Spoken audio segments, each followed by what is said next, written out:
जिस पर मैं बार बार बोलती हूँ कि भैया आज इसके द्वारे कल उसके द्वारे, आज ये मंत्र कल वो मंत्र, ये सब नहीं होना चाहिए। ये शास्त्रीय पद्धति नहीं है भजन की। भजन की शास्त्र पद्धति है एक मंत्र, एक कंत, एक ग्रंथ, ये बदल नहीं सकते आप। एक मंत्र, ऐसा नहीं होना चाहिए आज फलाना बार है तो आज इनका मंत्र जपेंगे, कल ये बार है तो इनका मंत्र जपेंगे। मुझे तो वार वाली भक्ति समझ नहीं आती। अपने बच्चों से प्रेम करने के लिए कोई वार है क्या? कोई निश्चित रखते हो अपने जनों से प्रेम करने के लिए? भगवान से प्रेम करने के लिए फिर काय का वार? कौन सी तिथि? तिथि चाहिए हमें कि आज भगवान, अच्छा आज ये दिन है, आज जन्माष्टमी है, आज करेंगे। बाकी के साल भर बेचारे लड्डू गोपाल जी फटे पुराने वो वस्त्रों में बेचारे बैठे रहते हैं। कोई आ जाए एक बार हमारे सामने आके ढंग से हाथ पांव, जन्माष्टमी को कर दिया, हो गया ड्यूटी पूरी। तिथि के अनुसार वार के कथा, चलो कथा सुन, रविवार को आएंगे।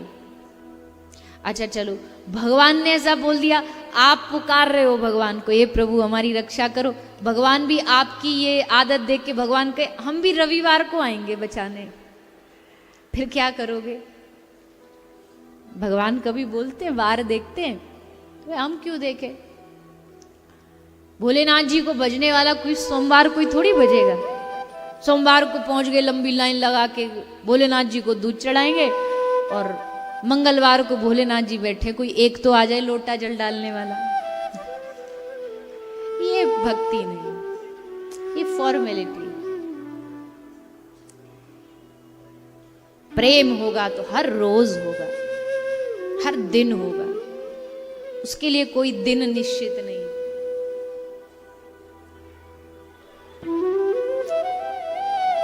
मंगल को तो हनुमान जी को लड्डू का ढेर लग जाता है, और बुधवार को हनुमान जी बेचारे एक लड्डू पाने को भी तरसते हैं, कहीं मिल जाए। ऐसा नहीं, अनन्य किसी में भी हो, जिसमें आपकी हो श्रद्धा, वो अनन्य भक्ति के साथ करो। एक मंत्र, मंत्र रोज रोज मत बदलो।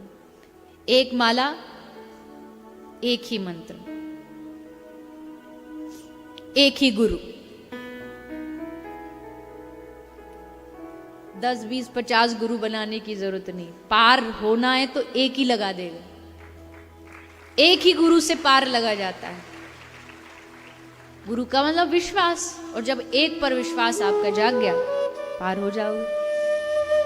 थोड़ा सा इसमें, थोड़ा सा उसमें, थोड़ा सा, ये नहीं चलने वाला भक्ति में। एक मंत्र, एक कंत, एक कंत मतलब एक प्रियतम, एक इष्ट। सजदे में सर झुक गया तो फिर उठना हराम। फिर तुम हमको खूब कोई बताए कि फलाने उस भगवान, उस देवता से मनोकामना पूरी हो जाती है, प्रणाम जरूर कर लेंगे, पर मन तो अपने वृंदावन बिहारी में ही रहेगा ना। वो दूसरी जगह थोड़ी जाएगा कि चलो वहां इच्छा पूरी हो जाएगी तो चलो अब उनका करेंगे, नहीं। प्रेम तो एक ही से किया जाता है, सम्मान सबसे होता है। जब मैं उदाहरण देती हूँ, घर में सास ससुर, चाचा ससुर, काका ससुर, ताई ससुर, फूफा ससुर, एक महिला के ससुराल में इतने पक्ष होते हैं, वो सबका सम्मान करती है। ससुर कई हो सकते हैं, ननद कई हो सकते हैं, देवर जेठ कई हो सकते हैं, पर पति तो एक ही होता है। पति 10 थोड़ी होते। सम्मान सबका करेगी, पर प्रेम तो एक ही से करेगी। हम सम्मान सबका करते हैं भैया, जिसको सबका आदर है, सबका सम्मान, पर जब दिल देने की बारी आती है, मन देने की बारी आती है, तो फिर मनमोहन के अलावा कोई दिखाई नहीं देता, फिर वही मन जाता। आपका जिसमें श्रद्धा, बस पकड़ लो एक को। एक मंत्र रटते रटते रटते रटते रटते रटते जीव को इतना अभ्यास होना चाहिए कि रात को सो रहे तब भी वही चलेगा। मृत्यु के समय जब कहते ना, मृत्यु के समय भगवान का नाम निकलना चाहिए। किसका निकलेगा? जिसने जीवन भर एक ही मंत्र जपा हो। अब 10 मंत्र जपने वाला मृत्यु के समय भी कंफ्यूज हो जाएगा, कौन सा वाला जपूं, राम जी वाला कि हनुमान जी वाला कि गणपति वाला, होगा कि नहीं होगा। एक है तो सोचना नहीं पड़ेगा, क्योंकि रोम रोम में वो मंत्र बैठ गया, अब वही चलेगा, अपने आप चलेगा। हरे कृष्ण कृष्ण कृष्ण हरे हरे राम राम, वही चलेगा, दूसरा आया ही नहीं, सीखा ही नहीं। इसको अनन्यता कहते हैं, और यही अनन्य भक्ति सर्वश्रेष्ठ भक्ति है। सुदामा जी अनन्य भक्त थे भगवान के। खूब विपत्तियां आई, आपदा आई, पर भगवान के सामने कभी जाकर के कोई भाव मांग कुछ रखी नहीं। सुशीला ने कहा कि नाथ एक बार तो जाओ, मित्र से मिलने चले जाओ, मांगने मत जाओ। तो सुदामा जी भगवान के दर्शन के लिए घर से जाते हैं, चावल की एक पोटली बना के बांध के लेकर के जाते हैं। मार्ग में सब कठिनाइयों को पार करते करते सुदामा जी पहुंच जाते हैं द्वारिका। द्वारिका में बड़े बड़े महल, बड़े आलीशान भवन बने हुए हैं। सबको देख करके सुदामा की आंख चुदी आ गई, आहा कितना अद्भुत मेरे कन्हैया का ये नगर है, द्वारिका है। सबसे रास्ता पूछते पूछते कृष्ण के कक्ष महल में गए। महल पे द्वारपाल खड़े थे, निवेदन किया भैया हमको जाके कृष्ण से मिलवा दो। द्वारपालों ने जाके भगवान को सूचना दी, प्रभु आपका एक मित्र आया। और बस मित्र की सूचना सुन के द्वारिकानाथ अपनी सारी वैभवता, सारा ऐश्वर्य सब भूल करके नंगे पांव अपने मित्र सुदामा से मिलने के लिए दौड़ पड़े। रोते रोते, भागते भागते, पुकारते पुकारते सुदामा के पास पहुंच गए। और एक पंक्ति बड़ी प्रसिद्ध है, सब आप जानते ही होंगे, सब गाते हैं, कौन कहता है भगवान। उसमें एक ये छोटी सी पंक्ति मैंने भाव में समर्पित की।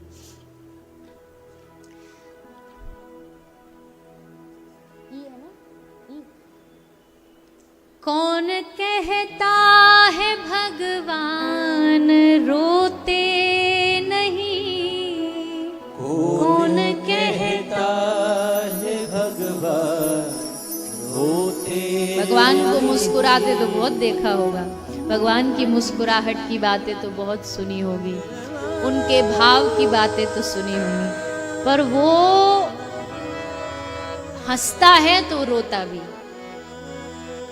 भाव तो सब भाव होंगे ना, अगर वो हंस सकता है तो रो भी सकता, बस कोई रुलाने वाला चाहिए, इतना भाव देने वाला चाहिए कि उसकी आंखें भी भीग जाए। कौन कहता है भगवान रोते नहीं, कौन कहता है भगवान रोते नहीं। तुम सुदामा के जैसे रुलाते नहीं, तुम सुदामा के जैसे रुलाते नहीं। अच्युतम केशवम कृष्ण दामोदरम, अच्युतम केशवम कृष्ण दामोदरम, राम नारायणम जानकी वल्लभम, राम नारायणम जानकी वल्लभ। कौन कहता है भगवान खाते नहीं, कौन कहता है भगवान खाते नहीं। किसके जैसे खिलाना है? सब गाओ साथ में, बढ़िया गाते हो आप, ताल में गाते हो। बेर शब्द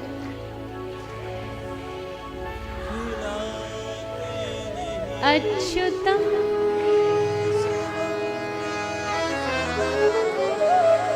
राम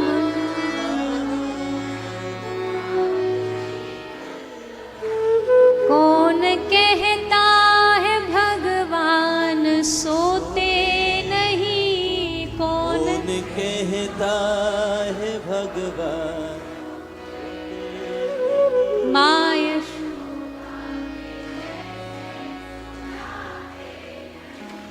माँ यशोदा के जैसे अच्युतम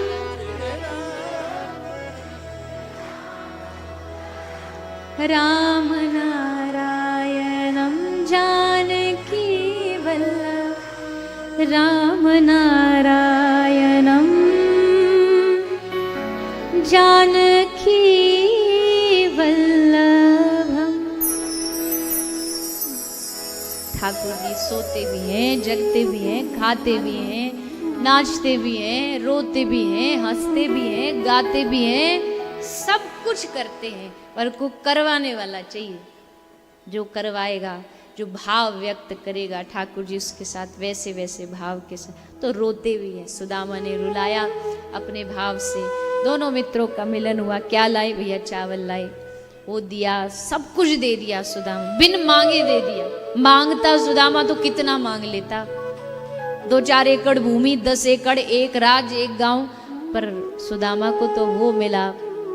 कहते ना, एक शायर कहता है, जब तक बिका न था कोई पूछता न था, हमारी कोई हैसियत नहीं थी। जब तक बिका न था कोई पूछता न था, पर हे गोविंद तूने खरीद कर मुझे अनमोल कर दिया। जब वो कृपा करता है तो फिर आंधा देखे लंगड़ा चलकर पहुंचे काशी रे। तो सुदामा घर आए, देखा बड़ा बड़ा महल, पर उसमें सुदामा का मन नहीं लगा। मन वहीं अपनी झोपड़ी में भजन करने में लगा। भजन करते करते भगवान को प्राप्त किया। ऐसे श्री सुदामा जी महाराज की ये दिव्य कथा शुकदेव जी ने श्रवण कराई है। फिर भगवान अपने धाम जाते हैं, सारी लीला को विश्राम करके भागवत जी में अपने स्वरूप को स्थापित करके भगवान धाम को गोलोक में प्रवेश करते हैं। भागवत जी में आज भी भगवान साक्षात रूप में कलयुग में यही विराजमान है, ऐसा भगवान ने उद्धव जी को निर्देश दिया है। इसके उपरांत एकादश द्वादश स्कंद में कुछ तत्व की चर्चा करते हुए, ज्ञान की चर्चा करते हुए, एल गीत, भिक्षु गीत, भागवत में 7 गीत हैं, 2 गीत यहाँ हैं, उनका वर्णन किया गया है। और फिर महाराज दत्तात्रेय, जो भगवान दत्तात्रेय हैं, उनके 24 शिक्षा गुरुओं की कथा आती है। राजा परीक्षित 7 दिन तक इस कथा को सुन रहे हैं, शुकदेव जी से आशीर्वाद लेते हैं, आप कृपा करो ताकि मेरा मन भगवान में लग जाए। शुकदेव जी आशीर्वाद दे करके राजा परीक्षित को वहां से विदा होते हैं। बोलिए शुकदेव जी महाराज की जय। राजा परीक्षित ने मन को भगवान में लगाया, भगवत चरणों में लगाया। तक्षक आया, डस के चला गया, परम आत्मा पहले ही भगवत चरणों में लीन हो गई थी। इसलिए 7 दिन की कथा श्रवण से राजा परीक्षित का उद्धार होता है। बोलिए परीक्षित जी महाराज की जय। श्रीमद् भागवत महापुराण की जय। तो इस प्रकार ये 7 दिवसीय कथा हम विगत 7 दिनों से सुन रहे हैं। आज कथा में बड़ा सुंदर उत्सव है, होली उत्सव, उसका हम सब दर्शन करेंगे। उससे पूर्व आइए एक बार सभी हाथ जोड़ लेंगे और भागवत के विश्राम श्लोक का सभी मेरे साथ मिलकर के एक बार पाठ करेंगे। नाम संकीर्तनम यस्य, नाम संकीर्तनम यस्य,